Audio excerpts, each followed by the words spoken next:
Okay, so this document, the employment fact sheet, we're going to demonstrate the difference between automatic and manual page breaks. So we need to know what they are, what a manual page break is, and what an automatic page break is as well. If you look at this document here, if you look at the bottom left corner in your status bar, you'll see that it says page 1 of 1. So there's only one page in this document. Um, so what we're going to do here is just look at what happens if I click at the end of this document and I press enter. What happened?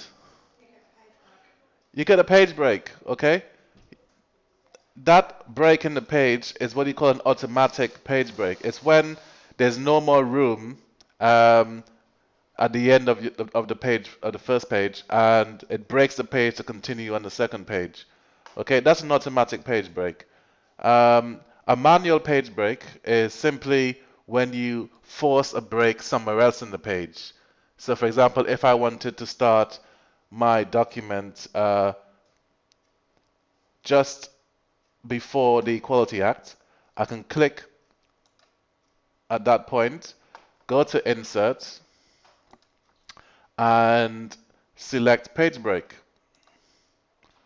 Okay, and you'll see that at that point, it starts on its own page.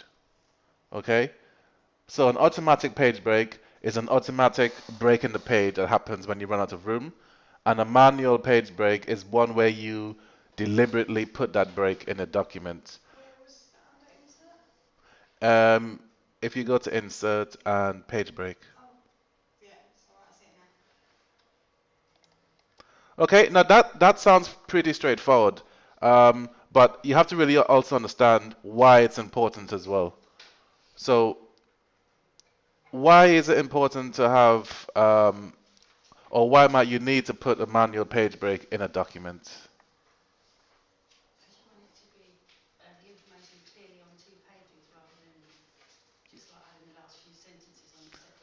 Yeah, that's definitely one of the reasons, because you want to have it on 2 pages. You want things to be clear. You want it to spread over 2 pages, so you create a page break.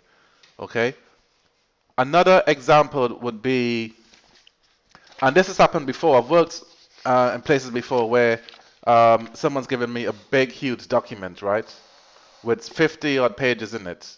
Okay, and because they haven't used page breaks, um, there's an image on page 5 that I deleted, and all of a sudden everything shifts up from the whole document. All of the headings on all the other pages moves up one because I haven't defined a page break at that point on each page. So you can spend all day trying to fix this document because you then go to page 9, you move something back, something else slips up, and then the whole document can quite easily become a mess because you haven't really used your page breaks properly. But let's just recap what I did. I inserted a page break just before this heading here, didn't I? And I forced it to start on its own new page, okay? Now, there's a special tool in Word called the Show and Hide tool. It's this one up here in your paragraph group. Okay, it's called the Show and Hide tool, and it says it shows paragraph marks and other hidden formatting symbols in your document. So if you just press that button, you will see all these marks comes up on your page. Now, what these marks actually do is that the main reason people use this is to see where they can free up any free space. Wherever there's one of these marks, it means that there's a line there where I can type information. I can actually fit in a few lines of text in between these marks in my page. But what it also does as well, it shows you where any hidden formatting marks are. If you look up here, you'll see that it shows me where I've inserted this page break. Okay? There's my page break. Okay, it's showing me the hidden page break here. Now, what I want to demonstrate to you is that if I then click before the page break, so say for example, I'm just continuing my typing. I'm just typing random information. I'm hitting enter a few times. Enter, enter, enter, enter. Notice my page break is going down. It's going down the page. Okay? Now, when it gets to page 2, it's not going to move my heading out of the way, is it? Let's carry on going. Notice that it actually created a blank page in between that and my heading. Because this is not supposed to go anywhere. It's supposed to always be at the top of my page. So it will make gaps in between. It will create blank pages. So going back to our 50-page document, that's useful because it doesn't matter what you do earlier on, as long as you have your page breaks defined, you can add images, you can type stuff. It's always going to stick at the top of its own page. Right. The other thing you got to be able to do is to remove a page break as well. So if you inserted a page break, you got to know how to remove it as well. And in this case, certainly in Office, in Word 2010, you can always just backspace. If I click before the number 1 and click backspace on the keyboard, it will go back up to the second page. If I click backspace again, it will keep on going back to where it originally was.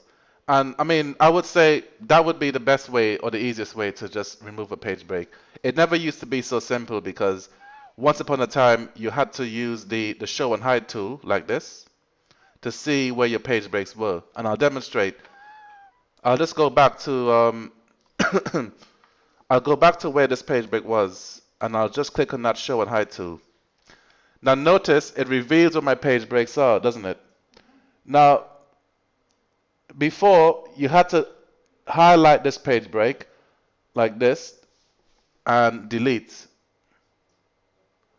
And that would be how you would delete the page breaks before. But certainly, they've made it easier where all you do is click on backspace to remove a page break.